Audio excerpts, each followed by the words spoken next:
Assalamualaikum warahmatullahi wabarakatuh. Bertemu lagi dengan saya, Yusuf Purbi Herlan, Kepala Sekolah SDN Puncak 2, Kecamatan Cipanas, Kabupaten Cianjur.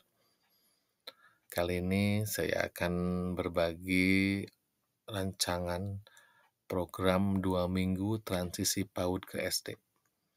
Bagaimana sih rancangannya yang akan dipraktikkan, yang akan dilaksanakan di SDN Puncak 2?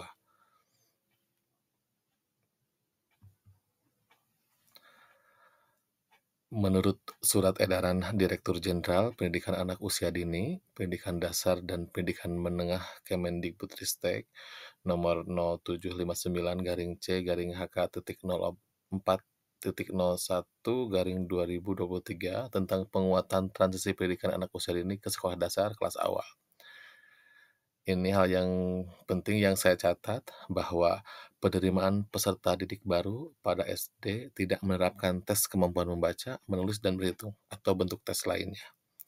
Selanjutnya, pengenalan lingkungan sekolah bagi peserta didik baru dilaksanakan mengacu pada ketentuan perundang-undangan yang mengatur mengenai pengenalan lingkungan sekolah.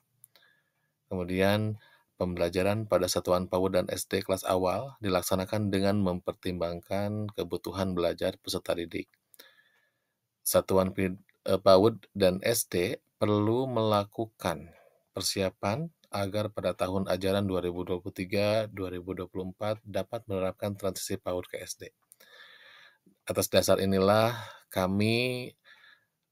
saya selaku kepala sekolah dan guru-guru berkolaborasi dalam merancang program 2 minggu transisi PAUD ke SD di SDN Puncak 2.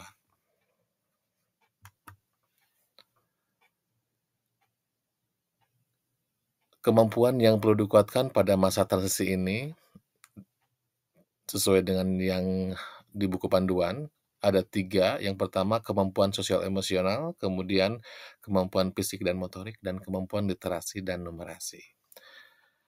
Nah, berdasarkan dari ini, maka saya merancang program 2 minggu transisi PAUD ke SD di SDN Puncak 2 ini dibagi 2 kategori. Yang pertama, kategori pertama itu literasi, kemudian kegiatan sosial emosional yang terkait literasi, dan kegiatan fisik dan motorik yang terkait literasi. Itu kita dibagi 2 menjadi di minggu pertama.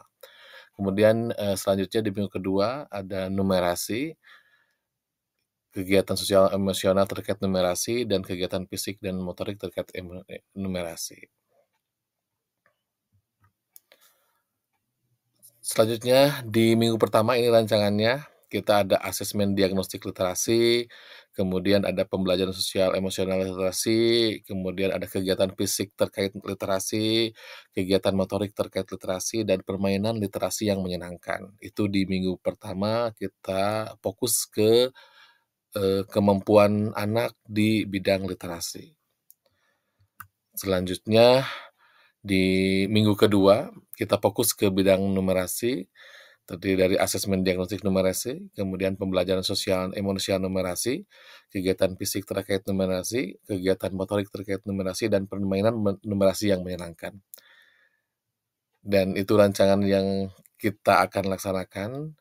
Adapun untuk langkah-langkah kegiatan-kegiatan per minggunya, nanti kita akan bertemu di part 2 ya, yang akan lebih detail lagi membahas kegiatan-kegiatan literasi dan numerasi di program transisi PAUD ke SD di SDN Puncak 2. Terima kasih dari saya, kita bertemu lagi di part 2, seperti itu. Assalamualaikum warahmatullahi wabarakatuh.